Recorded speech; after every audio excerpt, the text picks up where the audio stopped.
Homework नहीं दिया हाँ था मैंने? नो सर, वही आपके ठीक है, चलो चलो चलो, ठीक है, ठीक, चलो चलो चलो। आज टॉपिक लिखो critical angle and total internal reflection. Critical angle and TIR। पढ़ा होगा ना क्लास 10th में, याद है या नहीं पढ़ा था? यस क्या होता है बेटा critical angle? Sir, critical angle सब क्या डेंसर मीडियम में वो कुछ होता है, ग्रेटर इंसिडेंट क्या होता है? इंसिडेंट इंसिडेंट रे क्या? When the light goes from denser to rare. हाँ, डेंसर टू रेयर, ये कंडीशन है,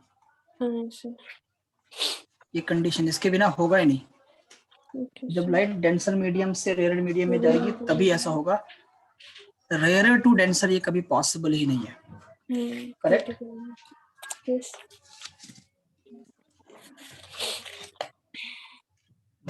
लगा लो अपना, चश्मा का दिक्कत होता है।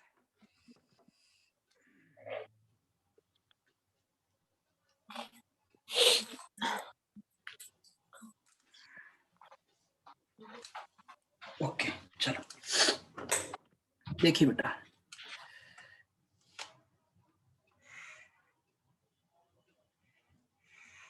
जब लाइट रे डेंसर से रेयर में जाएगी तभी होगा, ये बात तो याद रहेगा हम लोगों को। अच्छा, late us suppose this is a denser medium and the upper one is a rarer medium। कुछ भी, वाटर से एयर हो सकता है, ग्लास से एयर हो सकता है, या ग्लास से वाटर हो सकता है, डायमंड से ग्लास हो सकता है। अच्छा, रिफ्रैक्टिव इंडेक्स सबका सबका पता है आपको? सब do you remember the refractive index of air कितना होता है? 1। एयर का रिफ्रैक्टिव 1, इंडेक्स ग्लास ऑफ का 1, वाटर कितना होता है बेटा? so 4.3, 1.3 यानी कि 1.33। ठीक है।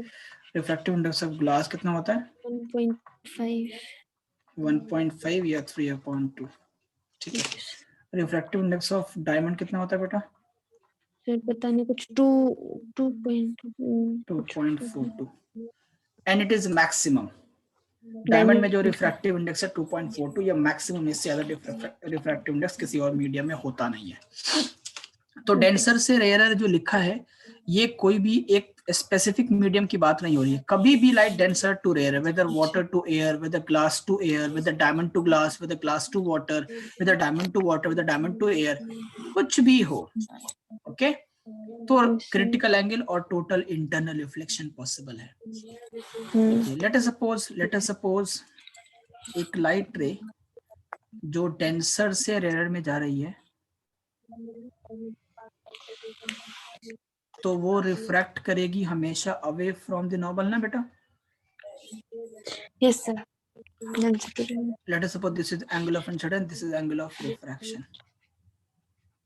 ठीक है, यस सर। ये चीज तो हमको समझ में आता है। लेकिन in case if I said, बच्चे, अगर मैं ये कहता हूं या कि ये मैं करता हूं कि एंगल ऑफ इंसिडेंस को थोड़ा और इंक्रीज कर देता हूं, तो एंगल ऑफ इंसिडेंस को इंक्रीज करूंगा तो इंसिडेंट रे को थोड़ा पीछे खिसकाना पड़ेगा इधर की तरफ, है ना? सर नीचे। तो हाँ अगर मैं फिर अगर मैं एंगल ऑफ इंसिडेंस को इंक्रीज करूंगा तो एंगल ऑफ रिफ्रैक्शन भी इंक्रीज करना चाहिए ना? एंगल ऑफ रिफ्रैक्शन भी इंक्रीज करना चाहिए ना बेटा? जब एंगल ऑफ इंसिडेंस को आप इंक्रीज करोगे तो एंगल ऑफ रिफ्रैक्शन भी इंक्रीज करेगा। मैं यहाँ पे लिख देता हूँ कि इफ आई इंक्रीजेस तो आर भी इंक्रीज करेगा। क्यों? क्योंकि sine I upon sine R constant होता है, तो आई इंक्रीज करेगा तो आर भी इंक्रीज करेगा, है ना? आई को इंक्रीज करने के लिए हमें मीडियम की तरफ ले जाना पड़ेगा, ऊपर की तरफ। आर को इंक्रीज करने के लिए हमें इसको नीचे लाना पड़ेगा, यानी कि नीचे की तरफ आएगा। ठीक? तो if in the next case if we increase I, अगर मैं आई को इंक्रीज कर दूं तो क्या एंगल आर भी इंक्रीज करेगा, और एंगल आर इंक्रीज करेगा तो नीचे आएगा, नीचे आएगा तो कहाँ पे आएगा, नीचे आएगा तो वो सरफेस पे आ जाएगा। यस सर, आएगा नहीं आएगा? आएगा सर। आएगा, ये कुछ यहाँ पे आ जाएगा।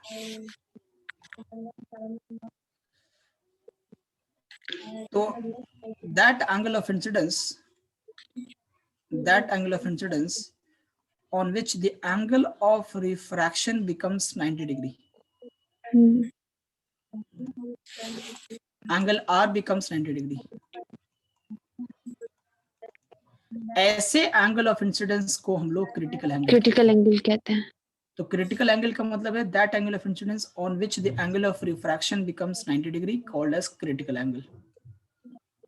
ठीक है? Yes sir. I is equal to theta C, theta C बोले तो critical angle, theta C. This is the case of critical angle. ठीक है? Yes sir. आप मेरी बात समझ रही हैं बेटा? हाँ जी सर। वेरी गुड, अच्छे बच्चे। Okay, this is the case of critical angle.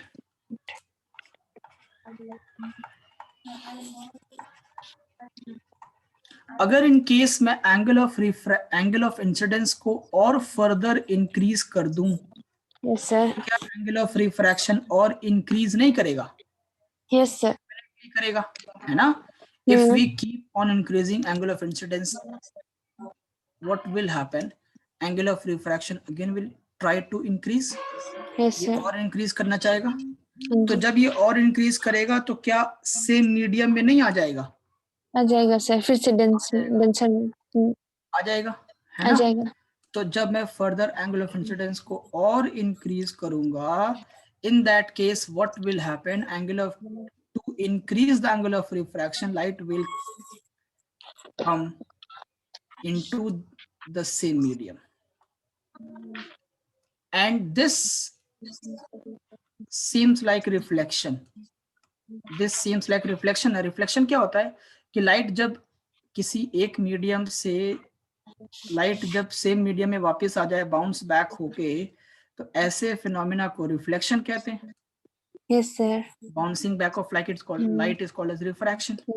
Reflection. But when the medium changes, light is supposed to get refracted. But here, on increasing the angle of incidence by critical angle, the light is getting reflected back into the same medium. जब medium change होगा तो light को refract होना चाहिए, लेकिन critical angle से बढ़ाने के बाद लाइट रिफ्लेक्ट हो गई सेम मीडियम में, इंटरनली रिफ्लेक्ट हो गई, इंटरनली लाइट रिफ्लेक्ट हो गई। Okay, so this phenomena is called as total internal reflection. Total internal reflection. This phenomena is called as total internal reflection. And in this phenomena, this would be angle I and this would be angle R, and they will be equal to this. Reflection का जो rule है वही reflection का rule यहाँ follow होगा। ठीक है? ये total internal reflection. Yes sir. तो क्वेश्चन एग्जाम में क्या आता है? एग्जाम में क्वेश्चन आता है कि कोई एक इंटरफेस दिया है, दूसरा इंटरफेस दिया है, तो उनके बीच में क्रिटिकल एंगल फाइंड आउट करने के लिए फॉर्मूला आता है। एग्जाम में सवाल आता है फाइंड द क्रिटिकल एंगल। तो पहले तो हम डेफिनेशन लिखते हैं क्रिटिकल एंगल क्या होता है। Yes sir.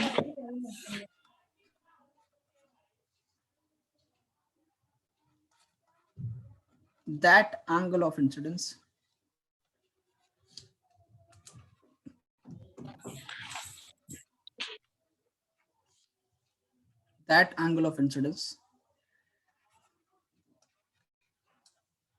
for which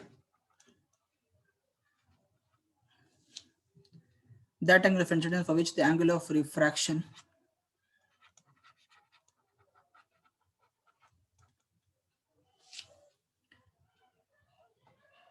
is 90 degree. That angle of incidence with the angle of reflection 90 degree called as critical angle, critical angle. Sentence है ना इंग्लिश में? सर हाँ, सर मैंने इट इज यस सर ठीक। called as critical angle. Fine.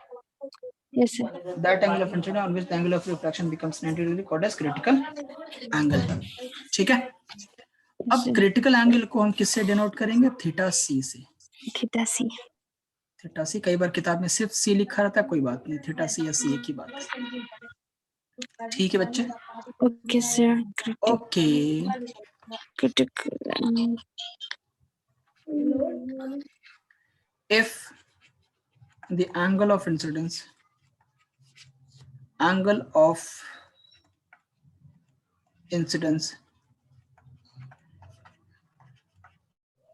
is further increased by critical angle,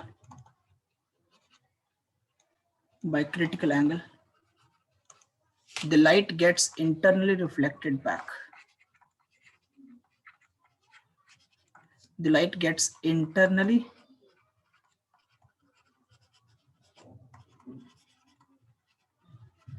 reflected back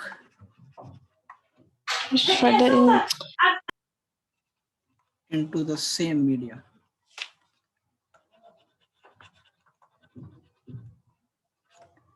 This phenomena, sir थोड़ा mic अभी of रखते हो सर। एकदम ऑफ रखिए प्लीज, I beg you.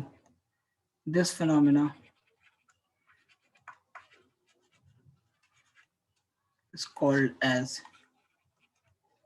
मुझे समझ नहीं आता तुम्हारा कमरा जो तुम्हारा रूम है उसमें कितनी रौनक है या कितना बरकत है कि सर वही अभी तो कोई नहीं है सर, सारे अभी तो बच्चे वहीं सिर्फ वही 2 रूम में और कोई नहीं सर, इन्हीं का शोर आ रहा है बस। तो सारे बच्चे क्यों तुम्हारे ही कमरे में इकट्ठा होते हैं? नहीं सर अभी नहीं है सर कोई, अभी यही दोनों है, सिर्फ रूम में अच्छा और कोई नहीं है सर।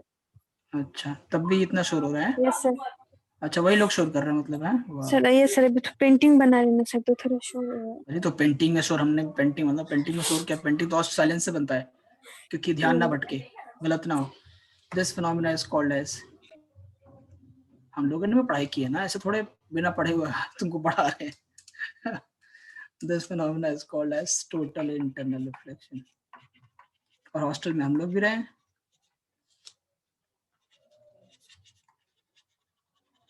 असल में थोड़ा गर्ल्स का होता है। ओके चलो बेटा, TIR शॉर्ट में कहते हैं टोटल इंटरनल रिफ्लेक्शन। एंड दोनों ये तभी पॉसिबल है जब लाइट डेंसर से रेयर में जाए, तभी पॉसिबल है। अब देखते हैं इसके मैथमेटिक्स वाले पार्ट को। देखो बेटा, हमें पता है कि that refractive index n is equal to होता है sine I upon sine R। ठीक है, sine I upon sine R। अच्छा, लाइट डेंसर से रेयर में जा रही है, light is going from denser to rare. Denser to rare. हाँ, एक मिनट जरा रुक जाओ, लेट मी एडजस्ट इट।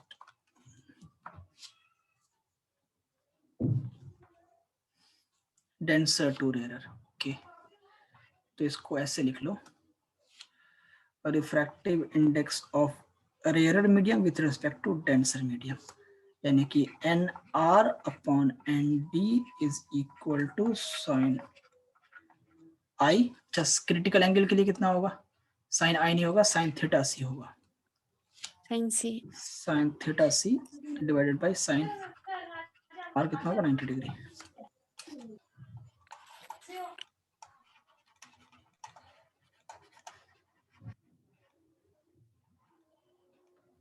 ठीक है, ओके। तो NR अपॉन, अच्छा एक चीज इसमें और लिखो, तो रेयर मीडियम का refractive index upon denser medium का refractive index is equal to sine theta C, क्योंकि साइन थीटा R तो 90 डिग्री हो गया, वो खत्म हो गया, तो क्रिटिकल एंगल का ये फॉर्मूला बन गया। ठीक है, इफ आई से दैट कि इफ सेकंड मीडियम जिसमें लाइट जा रही है, जिसमें लाइट रिफ्रैक्ट हो रही है, सेकंड मीडियम इज एयर, अगर सेकंड मीडियम एयर है तो म्यू आर, सॉरी, तो NR इक्वल टू 1 हो जाएगा। ठीक है, तो होगा 1/ND is equal to sine theta C, mean sine theta C is equal to 1/n। ये इसको n is equal to 1/sin theta C लिख सकते हो।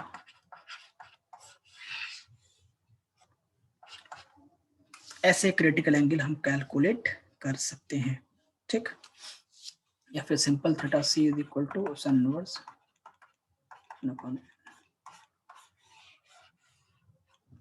ठीक है, this is how we can calculate the critical angle. Clear है बेटा? बस बट कंडीशन ये है कि सेकंड मीडियम अगर एयर है तब, अगर एयर नहीं है तब ये फॉर्मूला होगा, और अगर सेकंड मीडियम एयर है, सेकंड मीडियम यानी कि रेयरर वन एयर है, इन दैट केस ये आप लिख सकते हो फॉर्मूला थीटा सी के लिए और ये साइन थीटा सी के लिए। ठीक है, ठीक है बच्चे, कोई दिक्कत? जी। If I say that if a light ray goes from air to a medium, sorry, if a light ray goes from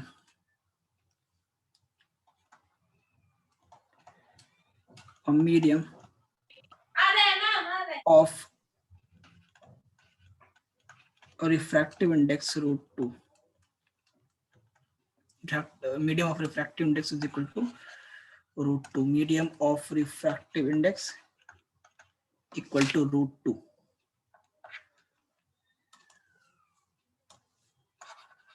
To here, find its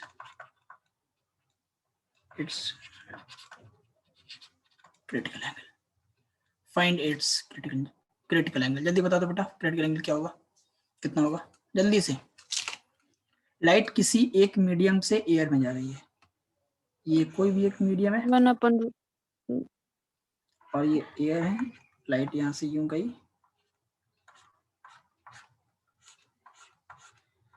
ठीक है, ये R = 90 डिग्री हो गया, और ये है थीटा सी, आपको थीटा सी कैलकुलेट करना है। क्या लिखेंगे बेटा? साइन थीटा सी = 1/√2 साइन थीटा सी = 1/√2, ठीक है। और 1/√2 कितना होता है बेटा? साइन 45। 1/√2 कितना हो? साइन 45। Yes sir. तो क्रिटिकल एंगल = 45 डिग्री। 45। यस ये सर। बात समझ में नहीं आई? बोलो। हाँ जी सर, आई। पक्की बात है? Yes sir, yes sir. Okay, एक बार सवाल आएगा टोटल इंटरनल रिफ्लेक्शन का एप्लीकेशन लिखने को। Yes sir. Application of total internal reflection.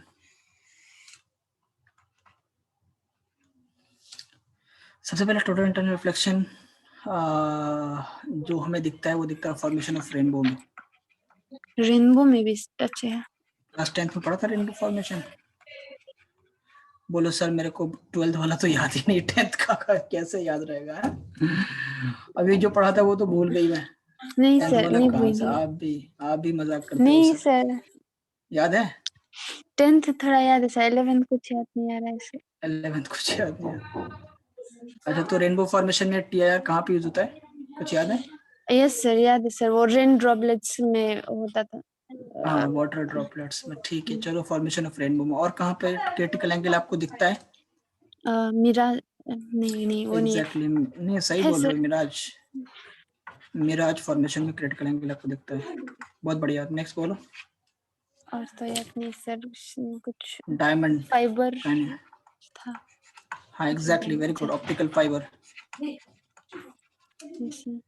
Diamond shine करता है क्रिटिकल एंगल की वजह से, और ऑप्टिकल फाइबर, बहुत बढ़िया बोला, optical fibre. Transmission of light in optical fibre, वो टीआईआर की वजह से ही होता है, क्योंकि वो ग्लास है और ग्लास से लाइट रिफ्लेक्ट करती है, ऑप्टिकल फाइबर। बहुत बढ़िया, ठीक है, 4-5 एप्लीकेशन काफी है।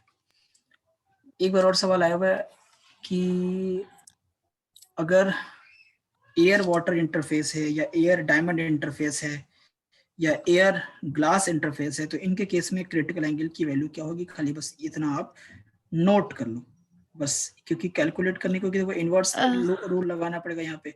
सर एप्लीकेशन ऑफ टीआर भी मतलब लिखने से चलेगा, एक्सप्लेन नहीं करना होता है ना सर? होता है ना ना ना, उतना एक्सप्लेन नहीं करना। एक्सप्लेन करने के लिए आएगा तो एक्सप्लेन भी कर सकते हैं, रेनबो फॉर्मेशन तो आएगा नहीं। हाँ ठीक है सर। जैसे मिराज में क्या होता है, मिराज जानते हो, एटमॉस्फेरिक रिफ्रैक्शन की वजह से यस बेसिकली सर। देखो क्या है। हाँ, जैसे ना हाईवेज वगैरह पे बहुत दूर से अगर आप देखोगे तो कई बार आपको लगता है कि सामने वाटर है, पानी है सड़क पे, तो क्यों होता है बेसिकली, वो लगता है कि लाइट वहां से रिफ्लेक्ट होती है। क्या होता है कि लाइट ऊपर से नीचे जब आती है, ठीक है, तो हमें पता है कि हमारे एटमॉस्फेयर में जब लाइट ऊपर से नीचे एटमॉस्फेयर से सरफेस की तरफ आती है तो मीडियम की डेंसिटी बढ़ती चली जाती है, यस तो sir. Light towards the normal bend होती है। लेकिन गर्मियों में डेजर्ट एरिया में खासतौर पे या हाईवेज वगैरह पे सरफेस बहुत ज्यादा हीटेड हो चुका होता है, तो सरफेस के हीट की वजह से सरफेस के करीब की जो एयर के मॉलिक्यूल्स हैं उनकी वो एयर वार्मर हो जाता है और वार्म एयर की डेंसिटी कम होती है, ठीक है, तो एग्जैक्टली इनवर्स हो जाता है। नॉर्मली क्या होता है कि ऊपर से नीचे आने पे एयर डेंसिटी इंक्रीज करती है, ऊपर से नीचे आने पे, लेकिन गर्मियों में खासतौर पे डेजर्ट एरियाज में सरफेस के पास का जो एयर मॉलिक्यूल्स है वो लेंस हो जाता है, और जिसकी वजह से light away from the normal bend हो जाती है। सर ये लाइट, ये सर एयर के, मान लो ये एयर के अलग अलग डेंसिटी लेवल्स है, लाइट यूं आई, लाइट को टुवर्ड्स नॉर्मल बेंड हो, light away from normal bend हो गई, यूं आई, ये ऐसे बेंड हो गई, यूं आई, फिर यूं बेंड हो गई, ठीक है, और यहाँ पे आई, यहाँ पे आके ये रिफ्लेक्ट हो जाती है, और फिर ये ऐसे बेंड हो जाती है, फिर यहाँ पे गई, फिर ये ऐसे बेंड हो जाती है, फिर यहाँ पे गई, फिर ये इमेज आगे ऐसे बेंड होती चली जाती है। तो यहाँ से मान लो कोई चीज जो यहाँ था उसका ये ऑब्जर्वर को यहाँ से देख रहा है, ठीक है, तो इसकी इमेज यहाँ पे दिखने लगती है, ठीक है, जब यहाँ से ये लाइट रिफ्लेक्ट होकर यहाँ से आ रही है ना, तो हमें लगेगा कि ये ऑब्जेक्ट यहीं पे है। इमेज कैसे दिखता है आपको ग्लास के अंदर? तो इन्वर्टेड चलिए ये ग्लास है, ये ग्लास है, मिरर, यहाँ पे ऑब्जेक्ट खड़ा है, ठीक है, लाइट कुछ यूं गई, रिफ्लेक्ट हुई, और रिफ्लेक्ट होकर यूं ऐसे चली गई। यहाँ पे एक ऑब्जर्वर है, ये ऑब्जर्वर है, मैं यहाँ पे एक काम करता हूँ, ऑब्जर्वर के सिर्फ आंख बनाता हूँ, ये ऑब्जर्वर है, तो ऑब्जर्वर को क्या ये ऑब्जेक्ट यहाँ दिखाई देती है, फिर इसकी इमेज यहाँ दिखाई देती है, इसकी इमेज यहाँ दिखाई देगी ना, इस ऑब्जर्वर के लिए ये ऑब्जेक्ट यहाँ पे है, इसकी इमेज दिखेगी ग्लास के पीछे। ऐसा नहीं होता, ऐसे तो होता है ना? यस सर, हाँ यस सर। नहीं, तुम नहीं समझ पा रहे हो बात को। समझी सर, मेरा मान लो यहाँ पे बाउंड्री वॉल है, यहाँ पे एक बहुत बड़ा सा वॉल है, ठीक है, तो ये ऑब्जर्वर को ऑब्जेक्ट तो दिख नहीं रहा है, नहीं दिख रहा है, इमेज दिख रहा है ना, लेकिन क्योंकि यहाँ पे मिरर है तो लाइट रे जो ऑब्जेक्ट से यहाँ पे यूं जा रही है, रिफ्लेक्ट हो जा रही है, तो ये इस ऑब्जर्वर के पास जो रिफ्लेक्टेड रे पहुंची है, उस रिफ्लेक्टेड रे को, वो रिफ्लेक्टेड रे मिरर से आ रही है, तो ऑब्जर्वर के माइंड में इल्यूजन क्या होगा, उसको लगेगा कि कहीं की ऑब्जेक्ट कहीं पीछे रखा हुआ है, यस, है ना? Yes sir. वैसे ही यहाँ पे भी हो रहा है कि ऑब्जेक्ट तो यहाँ पे है, लेकिन जब यहाँ से देख रहे हैं लाइट हमारे पास कुछ यूं आ रही है, ऐसे आ रही है, तो हमें लगेगा कि ऑब्जेक्ट यहाँ रखा हुआ है, तो इसकी इमेज यहाँ दिखने लगती है, हालांकि यहाँ पे कुछ भी नहीं है, यहाँ पे सिर्फ ग्राउंड है, ग्राउंड पे इमेज थोड़ी बनती है, ग्राउंड तो ऑप्टिकल ओपेक मीडियम में कहाँ बनती है कभी भी इमेज, ओपेक मीडियम इमेज थोड़ी बनती है, इमेज तो ट्रांसलूसेंट मीडियम या ट्रांसपेरेंट मीडियम में बनती है, सॉरी क्या बोल रहा हूँ मैं, ग्राउंड तो एक इरेगुलर रिफ्लेक्शन करता है ना, जब रेगुलर रिफ्लेक्शन होता है तब इमेज दिखती है ना हमको। अब हम वॉल के सामने खड़े होते हैं तो लाइट रिफ्लेक्ट होती है वॉल से, तो हमें इमेज दिखती है क्या अपनी? नो सर, नहीं दिखती है, लेकिन जब ग्लास के सामने, मिरर के सामने खड़े होते हैं तो अपनी इमेज दिखती है, क्यों? दिखती है, क्योंकि वो आपका मिरर है वो भी तो ओपेक है ना, और वॉल भी ओपेक था, दोनों जगह रिफ्लेक्शन हो रहा है, तो हमें ग्लास मिरर में इमेज क्यों दिखती है, वॉल पे क्यों नहीं? क्योंकि वॉल के केस में इररेगुलर रिफ्लेक्शन होता है, और जो लाइट रे वॉल पे स्ट्राइक करती है वो वॉल के इररेगुलरिटी की वजह से लाइट रे का पाथ चेंज हो जाता है, pattern of the incident ray change हो जाता है, जिस पैटर्न में लाइट रे स्ट्राइक करती है वॉल पे और रिफ्लेक्टेड रे का पैटर्न वो सेम नहीं रहता है, इस वजह से हमें वॉल दिखाई। देखो मैं इसको एक्सप्लेन करता हूँ, देखो बेटा तुम शायद समझ नहीं पा रही है, सर मेरा आ गया सर, सब ओ लाइट चली गई, यस सर। ठीक है, ये एक स्मूथ सरफेस है, ये एक रफ सरफेस है। ठीक है, लाइट रे मान लो सारी लाइट रे जो आ रही है वो सब पैरेलल है। ठीक है, ये यूं रिफ्लेक्ट हो गई, ये यूं रिफ्लेक्ट हो गई, ये कहीं इधर चली गई, ये कहीं इधर चली गई। रिफ्लेक्टेड रे का पैटर्न सेम नहीं है, इंसिडेंट रे का पैटर्न पैरेलल था। इस पे क्या होता है कि सारी रेज अगर पैरेलल आ रही है तो सारी रेज पैरेलल ही रिफ्लेक्ट भी होंगी, है ना। तो इस केस में क्या होता है कि जो पैटर्न ऑब्जेक्ट बना के भेजता है मिरर पे, वही पैटर्न ऑब्जर्वर के पास पहुंचता है, इसीलिए ऑब्जेक्ट की इमेज दिखती है। यहाँ पे क्या है कि जो पैटर्न ऑब्जेक्ट बना के भेजता है, वो सरफेस के इरेगुलरिटी की वजह से पैटर्न चेंज हो गया, न्यू पैटर्न पहुंचता है ऑब्जर्वर के पास। ये न्यू पैटर्न किसने बनाया? वॉल ने बनाया, इसलिए आपको वॉल दिखता है। जिसका बनाया वो पैटर्न होगा वही दिखेगा। वॉल ने नया यस पैटर्न सर। बनाया जो ऑब्जर्वर के पास पहुंचा, इसलिए वॉल दिखता है। यहाँ पे कोई पैटर्न चेंज ही नहीं हुआ, जो ऑब्जेक्ट का पैटर्न था वही पैटर्न हमारे पास पहुंचा, इसलिए हमें ऑब्जेक्ट की इमेज दिखेगी। ये डिफरेंस है रेगुलर और रेगुलर में। तो मैंने क्या बोला कि एक कोई भी ऑब्जेक्ट है जो डेजर्ट एरिया में रखा हुआ है, सामने ग्राउंड है जो रेगुलर रिफ्लेक्शन भी नहीं कर रहा है, फिर भी हमको उसकी इमेज दिख रही है। कारण क्या है? Total internal reflection. यस। किया जाता, तो दिस इज मिराज, है ना। अगर यहाँ पे ऐसे पेड़ होता, कुछ भी पेड़ होता, तो हमें पेड़ की इमेज दिखती है, ऐसा लगता है यहाँ पे पानी है, और पानी होगी तभी तो इमेज दिखेगा ना, ऐसा लगता है पानी है। तो ये हाईवे वगैरह, तो ये this is mirage. Okay sir. Okay, तो इसको एक्सप्लेन करने को आएगा तो एक्सप्लेन नहीं कर दोगे आप? कर देंगे सर। Yes sir. बस, आपकी इंग्लिश बहुत अच्छी है माशाल्लाह। ओके, तो ये हो गया, ये हो गया। डायमंड शाइन क्यों करता है? डायमंड के पास, डायमंड के अंदर बहुत सारे कट्स लगे होते हैं, तो उन कट से क्या होता है, लाइट के जब अंदर जाती है डायमंड के अंदर, क्योंकि डायमंड तो एक ट्रांसपेरेंट मीडियम है, लाइट जब अंदर जाती है तो डिफरेंट कट्स की वजह से लाइट अलग अलग एंगल पे रिफ्लेक्ट होती है। कुछ एंगल ऐसे होते हैं जो क्रिटिकल एंगल पे से ज्यादा पे रिफ्लेक्ट हो जाते हैं, तो वो अंदर ही अंदर रिफ्लेक्ट होते रहते हैं, टीआईआर करता रहता है। और लाइट अंदर रहेगी एक मीडियम के अंदर, तो लाइट कोई भी मीडियम शाइनिंग दिखेगा। किसी भी मीडियम में अगर लाइट होगी तो वो मीडियम चमकता हुआ दिखेगा। This is why diamond shines. Optical fibre में ट्रांसमिशन, ऑप्टिकल फाइबर ग्लास से बना होता है, और लाइट जब ग्लास में जाएगी तो ग्लास का काम क्या? रिफ्लेक्ट कर देना, लेकिन वो रिफ्लेक्ट कर देता है। ठीक है, इतने एंगल पे हम भेजते हैं कि टीआईआर हो, तो ऑप्टिकल फाइबर में भी टीआईआर। खैर, हम बता रहे थे आपको कि हाँ, तो किसी पर्टिकुलर मीडियम के इंटरफेसेस पे सवाल पूछे जाते हैं कि अगर एयर, वाटर से एयर जाती है लाइट, या फिर डायमंड से एयर जाती है, या फिर ग्लास से एयर जाती है, तो क्रिटिकल एंगल की वैल्यू क्या होगी? देखो,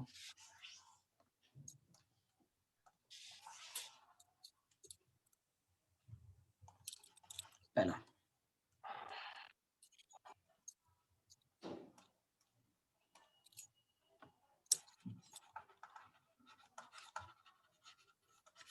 क्रिटिकल एंगल फॉर,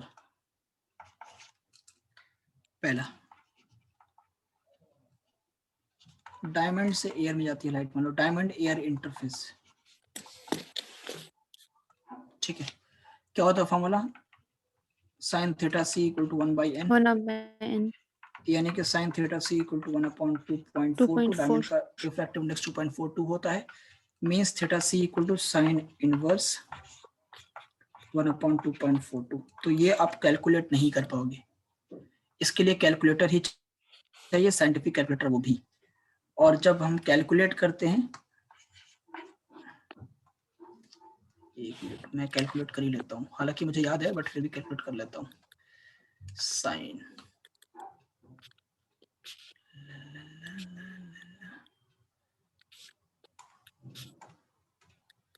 इनवर्स कहाँ है भाई?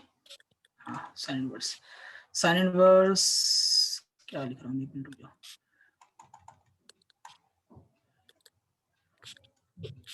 साइन इनवर्स 1 डिवाइडेड बाई 2.42, कितना आएगा ये? 0.4133। ठीक है, इसका साइन इनवर्स लगा दो 24.4। ठीक है, एकदम परफेक्ट आ रहा है। तो जो मुझे याद था एग्जैक्टली भैया, थीटा से आता 24.4 degree. Diamond, diamond air interface. Diamond air sir, वो पूछेंगे कि क्या होता है, मतलब इन कितना कितना होता है? ठीक है,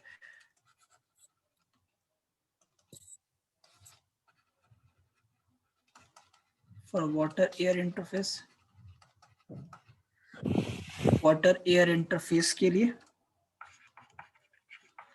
1 upon sin theta c equal to 1 upon n means sin theta c is equal to 1 upon 1.33 and यहाँ से theta c is equal to आता है sin inverse 1.33. ये कितना आता है? Let me check. 1 divided by 1.33 0.75 यहाँ से साइन इनवर्स लगाओ. साइन इनवर्स 48.75 एकदम परफेक्ट मुझे याद है. तो theta C equal to 48.75 degree. Sir diamond air का कितना आया था सर? 24.4. हाँ नोट नहीं करती हो क्या तुम? यस सर आधे तक क्या था. Yes sir. चाय ठंडी हो गई.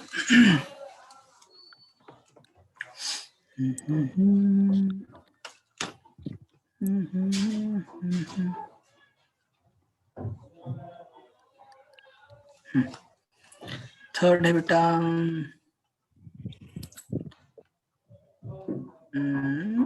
Water glass air interface. Glass air interface.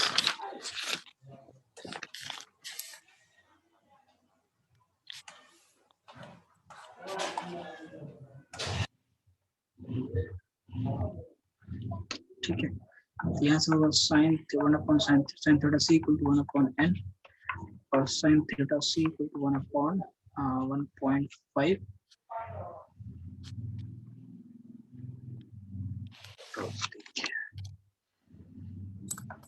ठीक है. तो theta C equal to sine inverse 1 upon 1.5. Let me calculate it.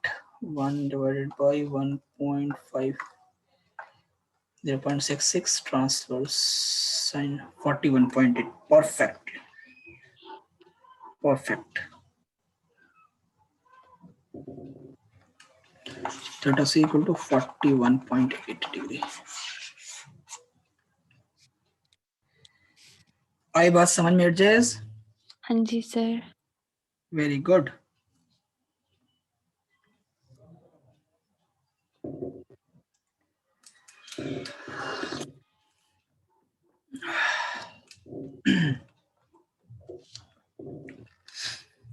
अब आते हैं हम लोग बड़े इंपॉर्टेंट रिजल्ट पे. That is lens maker formula. Okay sir. ये अक्सर पूछते हैं, अक्सर पूछते हैं.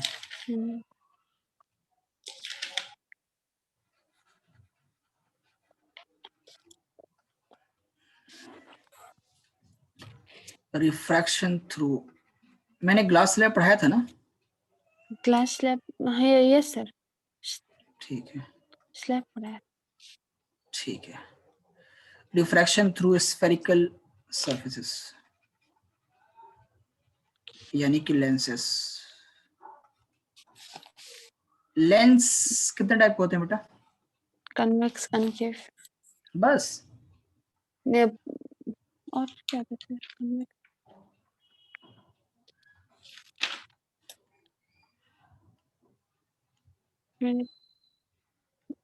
और क्या होता है सर?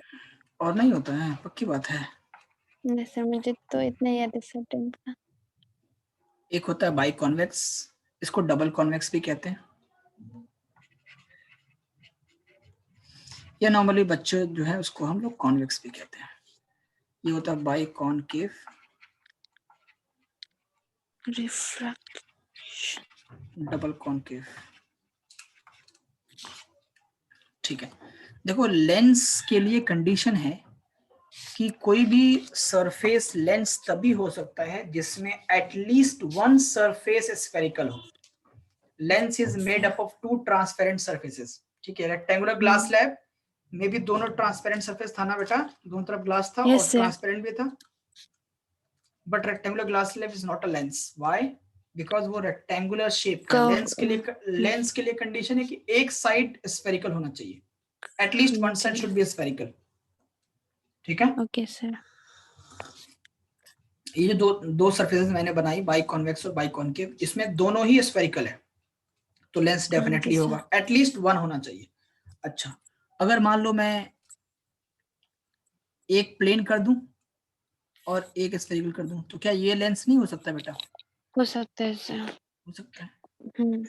एक तरफ प्लेन है, एक तरफ स्फेरिकल है,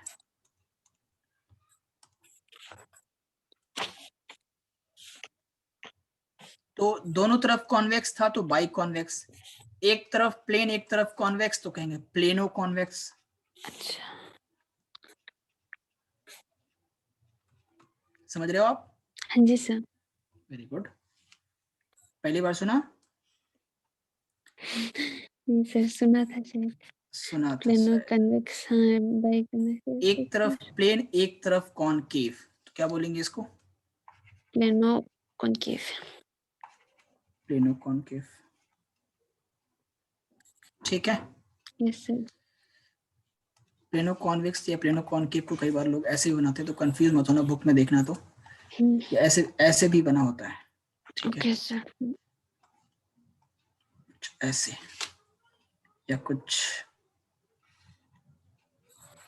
ऐसे, दोनों चलेगा। जो मैंने पहले बनाया था वो भी सही था, ओके यानी कि सर। ये भी सही था, यानी कि ये भी सही था।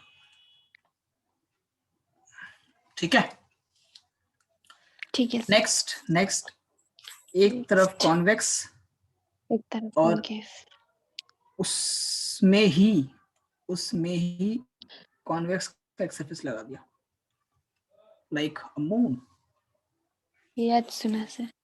हाँ, तो एक तरफ कॉनकेव एक तरफ कॉन्वेक्स, तो इसको कहते हैं कॉनकेवो कॉन्वेक्स। सुना था? No sir. ओके।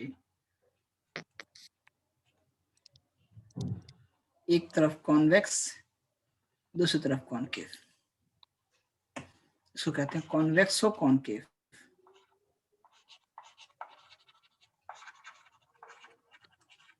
लेंस के लिए कंडीशन क्या है बेटा? देखो, बेसिक बात याद होनी चाहिए।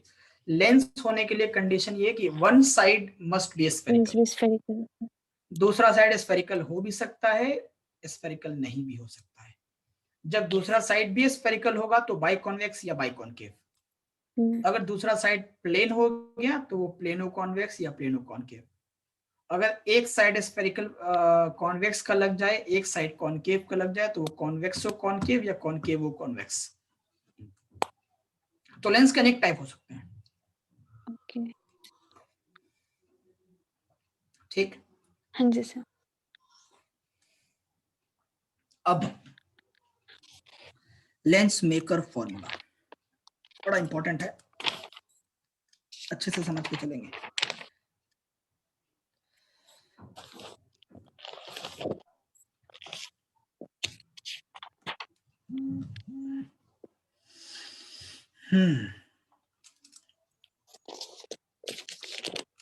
देखो,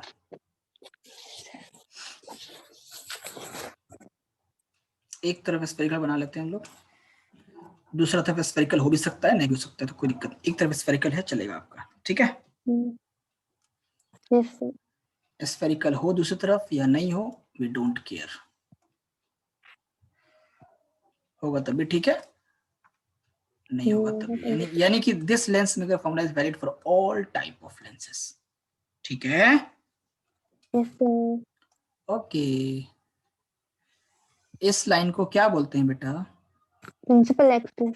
प्रिंसिपल एक्सेस। स्कूल वाले प्रिंसिपल नहीं, यस सर। हाँ ये अलग प्रिंसिपल एक्सेस है। PLE और PAL में डिफरेंस है ना? हाँ जी सर। हाँ हाँ, क्या डिफरेंस है? क्या? क्या डिफरेंस है बोलो? नहीं सर, क्या सर, स्पेलिंग? हाँ, PLE और PAL में क्या डिफरेंस है? सर प्रिंसिपल तो प्रिंसिपल हो गया ना, प्रिंसिपल। प्रिंसिपल वो तो प्रिंसिपल PAL या प्रिंसिपल PL, इसमें क्या डिफरेंस है दोनों में, या सेम ही चीज है? नहीं सर, सिम नहीं है सर। क्या डिफरेंस है फिर बताओ? सर कैसे मतलब प्रिंसिपल और मेन कुछ मतलब मेन जो बोलते हैं प्रिंसिपल मेन। हम्म, सर प्रिंसिपल एक्सेस में तो हम प्रिंसिपल लिखते हैं ना, PAL लिखते हैं ना सर। तो वही तो मैं पूछ रहा हूँ आपसे कि क्या हाँ डिफरेंस है। वो ठीक है, मुझे स्पेलिंग पता है कि प्रिंसिपल एक्सेस में प्रिंसिपल में हाँ हाँ यस कॉपी। सर। हाँ, वो पूछ रहा हूँ डिफरेंस क्या है दोनों में। नहीं समझ प्रिंसिपल आया। सर PAL वाले तो हम मेन जो कहते हैं मेन। ठीक है चलो कोई बात नहीं। क्या हमारे डिफरेंस इंग्लिश है सर? स्पेलिंग का डिफरेंस है। सर ये तो दोनों का मीनिंग अलग अलग है। हम्म, ये प्रिंसिपल PAL वाला एक डेजिग्नेटेड पोस्ट है, और PLE प्रिंसिपल मतलब क्या होता है, प्राइम, मुख्य, मेन। हाँ ये होता है यस ना। सर। हाँ, main yes sir. Principal features. और ये प्रिंसिपल एक डेजिग्नेटेड पोस्ट है। तो फिर हम डेजिग्नेटेड पोस्ट इसको क्यों बोलते हैं? एक्सेस को इसको नहीं कहते हैं। चलो एनीवेज, मतलब एक नाउन है, एक एडजेक्टिव है नहीं है। एडवाइस, एडवाइस और एडवाइस सी भी लिखते हैं, ऐसे भी लिखते हैं। सी और ऐसी में क्या डिफरेंस है? सी और सर एडवाइस लिखते हैं ना, ADVICE और ADVISE, दोनों में क्या डिफरेंस है? सर मैं तो सी सर आपने तो कंफ्यूज कर दिया। कभी नहीं देखा ADVISE? हाँ, नहीं सर मैंने तो सी वाला देखा। SE वाला नहीं देखा कभी?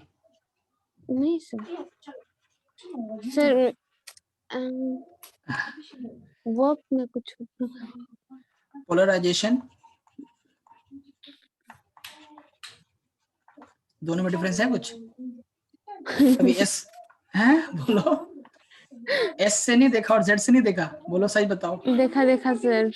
S से भी देखा होगा, Z से भी देखा होगा। हाँ हाँ क्या रियलाइज हाँ डिफरेंस है, सर। क्या डिफरेंस है? सर कुछ ये तो ग्रामेटिकली हो गया ना सर, कुछ वर्ब वो अपने होते हैं सर, कुछ होता है सर। कुछ डिफरेंस नहीं पता आपको? नहीं सर। हैं? नहीं सर। चलो, तो ये जो ADVIC एडवाइस है और ADVIC एडवाइस है, दोनों डिफरेंस ये है कि एक नाउन है और एक वर्ब वर्ब है। हाँ वर्ब ये यस। वर्ब है और ये नाउन है, हाँ ठीक है। और यहाँ पे S और Z में डिफरेंस ये है कि ये अमेरिकन इंग्लिश और ब्रिटिश इंग्लिश के स्पेलिंग का डिफरेंस है ये, यस सर। ठीक है। अमेरिकन इंग्लिश में आई गेस Z लगाते हैं और ब्रिटिश में S लगाते हैं। कई बार तुमने उसका स्पेलिंग देखा होगा, रियलाइज का भी होता है सर ये ना? हाँ, रियलाइज का भी होता है हाँ SE और ZE। ZE। और उसका यार एक टर्म मैं भूल रहा हूँ, एक वर्ड है, शिट क्या नाम, बड़ा कॉमन वर्ड है वो अक्सर वर्ड पे अगर टाइप करो तो उसमें मिस एरर दिखाता है। कलर, हाँ COLOR। COLOUR। हाँ, तो यहाँ पे मीनिंग का डिफरेंस नहीं है, यहाँ पे हाँ डिफरेंट डिफरेंट जगह के इंग्लिश लैंग्वेज में डिफरेंस है, बट ये दोनों में काफी डिफरेंस है, एक नाउन है एक वर्ब है। एक वर्ब हाँ हाँ, वैसे ही वहां पे था प्रिंसिपल और प्रिंसिपल, ये बात समझ। जी सर। हाँ, मतलब हम लोग दोनों की इंग्लिश बराबर ही बराबर थे हैं। यस सर आपकी अच्छी है सर। नहीं नहीं, मेरी अच्छी नहीं, बराबर ही है। चलो एनीवेज, फिजिक्स में डिफरेंस है बहुत। बहुत ज्यादा ऐसे तो मत करो सर। एनीवेज चलो, हाँ बेटा देखो, तो स्फेरिकल सरफेस है, यहाँ पे मान लो let us suppose an object is placed, यहाँ पे एक ऑब्जेक्ट रखा है, तो इस हमें पता नहीं इमेज बनाने के लिए at least we require 2 rays of light, ठीक है बेटा। तो एक ये पहली रे गई, तो जब जो भी लाइट रे आपके पोल से पास करेगी, या कह लो कि ऑप्टिकल सेंटर से पास करेगी, या सेंटर से पास करेगी, ये सेंटर है आपका, ठीक है, तो वो अनडेविएटेड चली जाती है, ठीक है ना। हाँ, प्रिंसिपल यस एक्सिस सर। निकल जाती है ना सीधी, ओके। दूसरी रे मैंने यहाँ पे स्ट्राइक कराई, यहाँ पे स्ट्राइक कराई, ये लाइट यू रिफ्रैक्ट हो गई, यहाँ पे जाकर दोनों रेज मिले, यहाँ पे इमेज बन गई। कोई दिक्कत नहीं, कोई दिक्कत नहीं है ना? नो सर, अरे वाह, ठीक है। सेंटर लाइट चली गई ना सर, तो तुम पढ़ कैसे रही हो? सर जनरेटर सॉकेट फैसिलिटी पे नहीं आग है? लग गई। अच्छा अच्छा अच्छा, जनरेटर फैसिलिटी नहीं है?